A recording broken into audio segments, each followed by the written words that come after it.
Right place, wrong time guy at number 52 the week of November 3rd, 1973, down from 42 the previous week. Dr. John was such a night. Real name Malcolm John Mack Rabenak from New Orleans. Became a session musician. He was a member of the Wrecking Crew in the late 60s, but I'll get into that in just a few minutes. He grew up amid the seedy realities of New Orleans. I mean, there were all sorts of stuff going on. New Orleans got that reputation. It's a party town. And you got that seedy underside of New Orleans, like you often find in very big cities.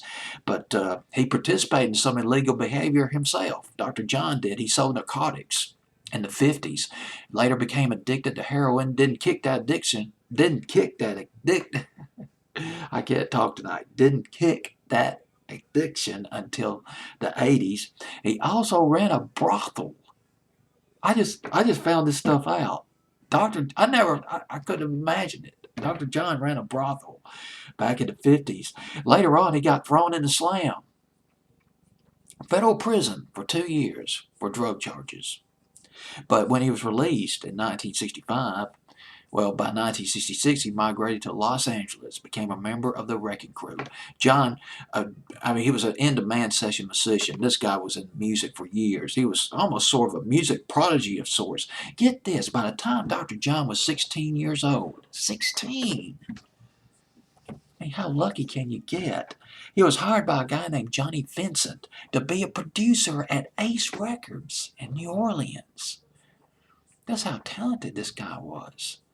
Some people, they just, you just look at it and say, gosh, dog it. Some people just, well, it's like Rod Stewart once saying, some guys have all the luck.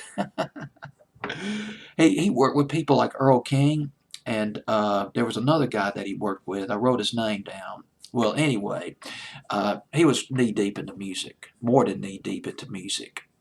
He played the nightclubs at night, but he was going to Jesuit High School during the daytime. The fathers at Jesuit High School, when they found out that Dr. John was playing the nightclubs and the den of sin at night, they did not approve.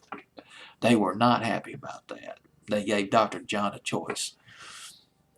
They said, you either quit the nightclubs, quit all this sin, or you quit school. Just get the hell out of here. Well, they wouldn't say it like that. They'd just say, get out of here. Quit school. Get out of here. Dr. John, well, he took the latter. He quit school, pursued his career in music. Of course, got interrupted by that prison time. But then in the late 60s, when he went to Los Angeles, or in the mid-60s, became a member of the Wrecking Crew. He played on some sides by Sonny and Cher. He played on a couple of albums by Canned Heat. Released his first album in 1968. 1973, we get to a sixth album, In the Right Place, produced by Allen Toussaint, the legendary Allen Toussaint.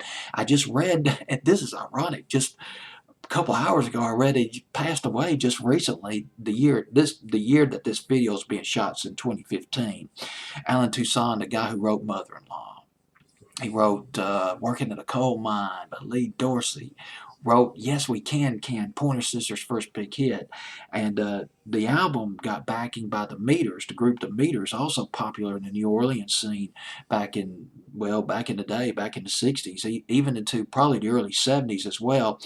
Right place, wrong time, which was actually, some people think that might have been based on his experience with the Jesuit High School and them laying down the smack about him performing in nightclubs. Right place, wrong time. And then you got the runner-up, Such a Night. Got as high as number 42 on Billboard's Hot 100. That's it. Down to number 52 the week of November 3rd, 1973.